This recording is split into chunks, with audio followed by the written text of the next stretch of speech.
Hello everyone, welcome back to forceGalaxy. Hope you are doing good. And I know this video is coming after a long gap. I think after 2 weeks. So I was not well from past few days. So unfortunately didn't get a chance to create a video. But yeah, now will be regular and will try to upload as much as possible videos for you. Okay, and in between this, from past few weeks, I have received so many questions and mails also. But unfortunately did not respond to any one of you because of my health issues. Okay, so but yeah, now I will try to respond you all. And regarding the questions which you have posted, we'll share another question answer video, okay, answering all the questions which you have shared. And we'll answer some of the common questions also regarding the Salesforce preparations and the question answer PDFs. So regarding all this, I will also share the answer.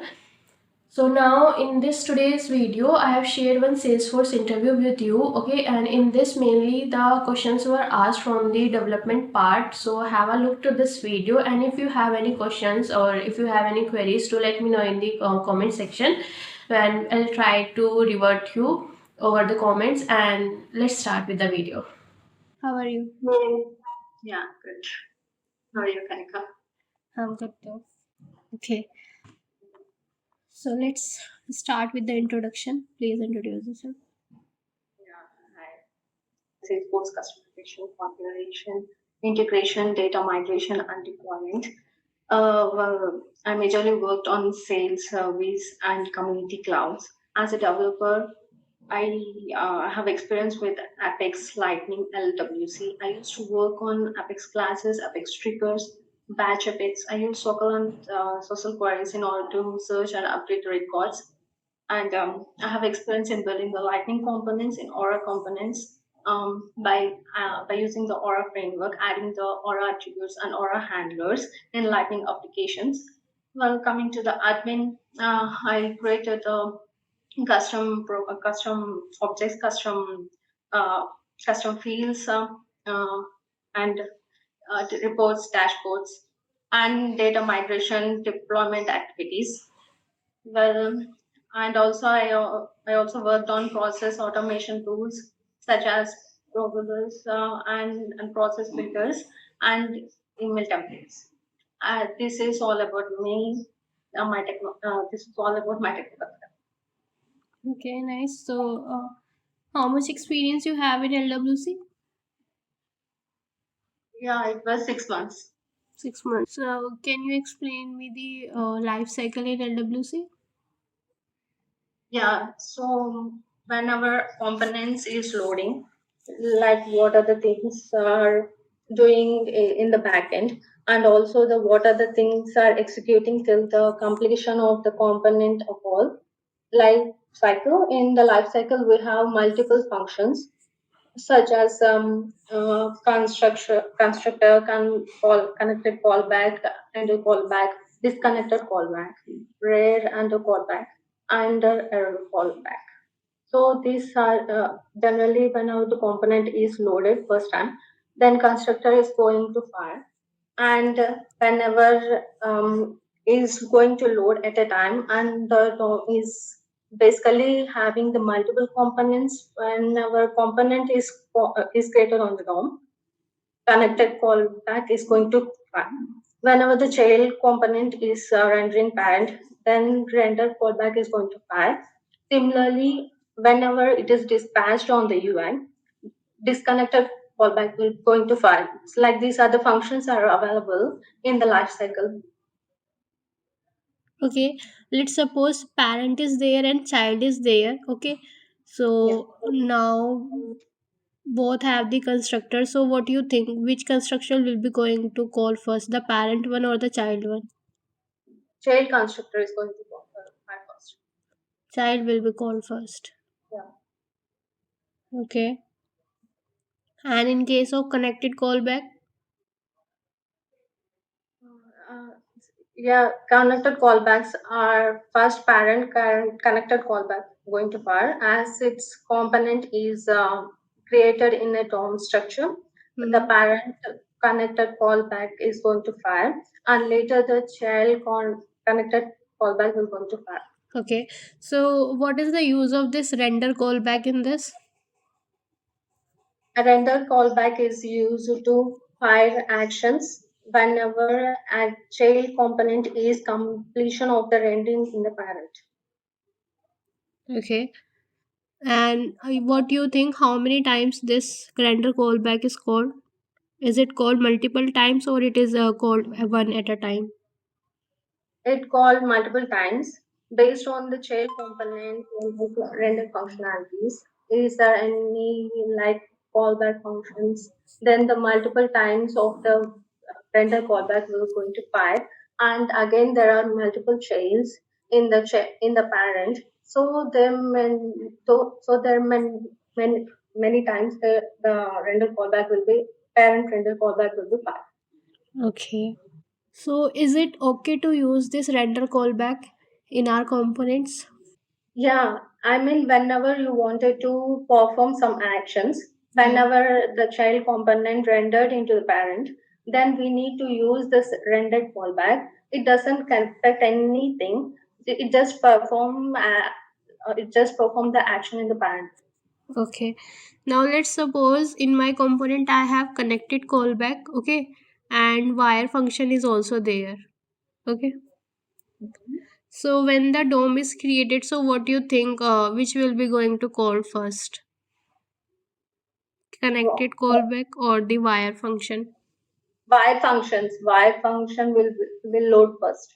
So is it but it is also not included in the life cycle hooks of LWC about this wire function. So why wire is executing first or before this connected callback? Yeah, I mean, based on the Lightning framework, Yeah. like wire functions has to interact with the server. So as soon as the constructor is firing, wire function will going to drag the apex class and return back the data right after the connector callback will going to fire. Okay, so at the first time when this wire will be going to execute it, so at this time will the data will be visible or not, or it will be we are able to fetch the data in this component or not, or it will be visible after the connected callback. After the rendering of the like completion of the connected callback, the UI will going to display the data. Okay. The data will be in the wire functions, but it not displaying the immediate as soon as the wire. First time it will not going to show the data. Yeah, Okay. Okay. So how we used to pass the data from child to parent? yeah. Uh, we can try the custom events Okay. to communicate from child to parent. And why we use this cacheable equals to true in our methods, Apex methods? It is used to store the data in a cache memory, and that's available in a platform cache of the Salesforce so that it is easy to get the data, and also it lies across transactions in the JavaScript of the LWC component. It reduces the number of the holes that make into the server. This majorly for the wire service. Okay. Can we include LWC component in Aura Yes, we can able to call the LWC from Aura. and from VF pages? Yes, it is possible by using the Lightning. Okay. Okay. Can I use the multiple decorators for a single property? No, it's not possible. Okay. Any error you will going to get here or what will happen? Yeah, basically, whenever you declare the multiple decorators, Yeah. then it says that invalid identifier. Invalid identifier. Is there any difference between when we used to call LWC from Aura and when we used to call one LWC from another LWC? No difference. Basically, both can coexist. Like you can utilize LWC in Aura as well. Yeah. Communication, like again, it is possible with attributes. we need to declare properties with the API enabled properties. So it is easy to communicate between the components. And what you have done in the integrations? In integration, I have worked on REST callouts and worked on REST integration web services, but I don't have any exposure on SOAP. Okay, okay. So why we use this name and credential, or what are the benefits of using this? Yeah, it is used to store. It is used to store the comparative credentials in the Salesforce by securing the credentials. Like we can store the endpoint logical along with the credentials. And in the service cloud, can you tell me any differences? What are the main differences between the sales cloud and the service cloud? Yeah, like Salesforce categorize applications based on the type of businesses that client is doing. Our Salesforce is given as a model to easily build an application in which, if you want to deal with the sales, such as maybe you have product selling and tracking the sales activities, then that's called in Salesforce as Sales Cloud. That confines accounts, contacts, lead generation, and opportunities, tracking orders, and as well as reports, dashboards. Whereas in Service Cloud, majorly used to provide services to the customers, which includes case management, knowledge article management, and tracking the cases from the different sources. Yeah, that's called a case service cloud. Service cloud. Okay. What are the asynchronous epics? We have four kinds of asynchronous process, such as feature methods, schedule apex, batch apex, and queuable apex. So So tell me about the batch epics. What are the batch epics? yeah, batch apex is an asynchronous apex in which we have three methods: start method, execute method, and finish method. So start method is used to query the data, and the execute method is used to execute the logic and by dividing into a smaller chunks. And also by default batch size is 200 and maximum is 2000 records. It is going to divide and process the logic, and finish method is going to file only once in the execution at the end of the batch events. Mm-hmm. Okay, so what we can do if I want to perform logic over the 50,000 records or the 50 millions record? Yeah, some maximum 50 million records only we can able to query through start method, Mm-hmm. and we can able to divide it into 2000 records maximum in each batch size. So what if my records are more than 50 millions? If we cannot able to query, it will show an exception. If it is not possible. Okay. And can we call one batch from another? Yes, it is possible from the finish method. Only in finish? Yes. Okay. And can we call future method from batch? Sorry. Can we From the call, future? yeah, future method from No, batch? it is not possible. And any simple method of another class? Yeah, it's possible. We can able to. In asynchronous, it is not possible. Okay. Any normal methods, we can able to call it. Okay. Okay. What are mixed DMLs? It's like whenever we are performing DML between setup and non-setup objects in a same transaction, then we will get this exception. In order to avoid this, we need to utilize the future method. Okay. And how we can avoid this? Yeah, so in order to, we have to utilize future methods by Okay. dividing the transaction. Okay, okay, okay. And have you worked on test classes also? Yes, I have Okay. worked. Why we use this test dot stop test and test dot start test? It is used to resent the government limitations. Okay. And have you also used the system dot run as in test classes? Yes, Why we use this it is used to basically run a logic into a user mode. into a user mode? Yeah. Okay. And by default classes are run in system mode or user mode? System mode. Okay. What if I want to run it in a user mode? We need to make sure as which and keyword is used to in a class level. Sorry.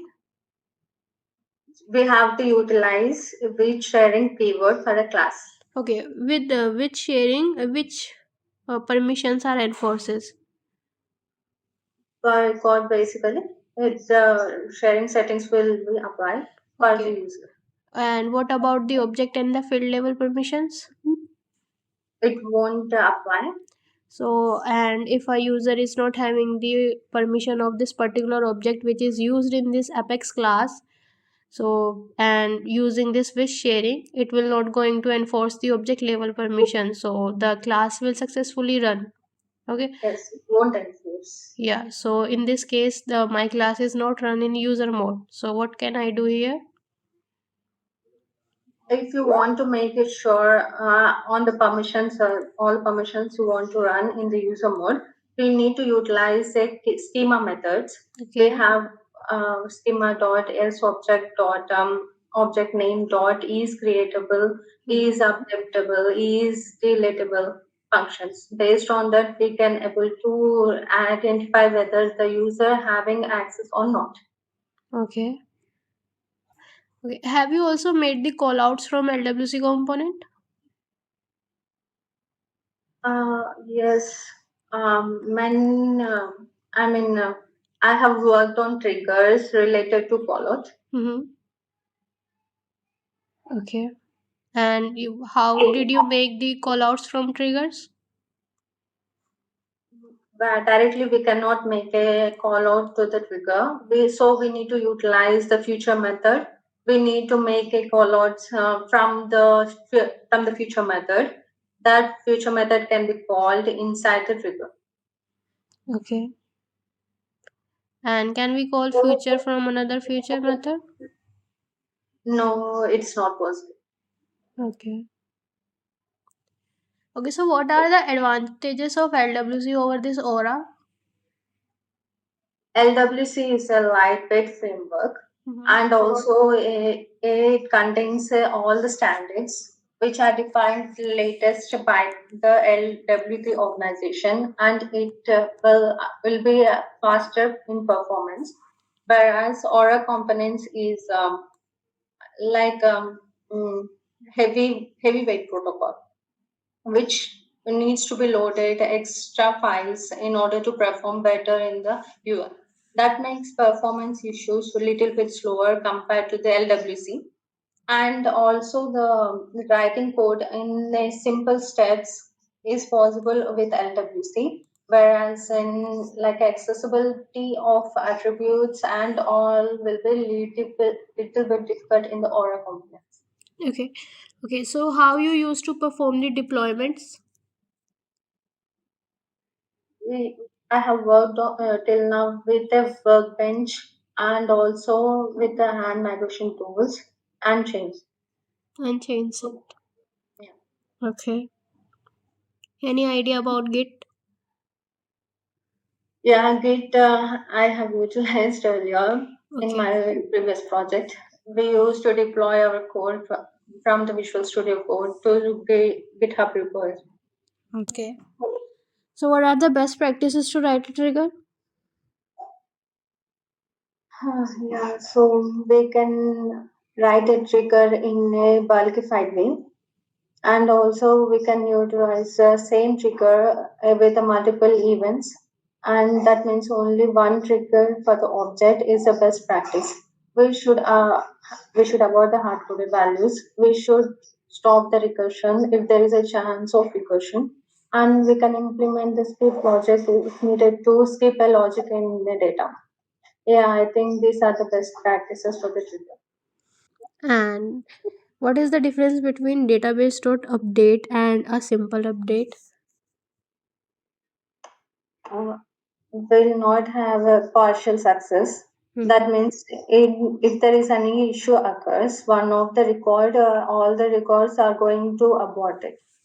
By if you use the database dot update, it will use there will be a partial success. That means success mean good records are going to success, and the bad record fails, and also it handles exception. Okay.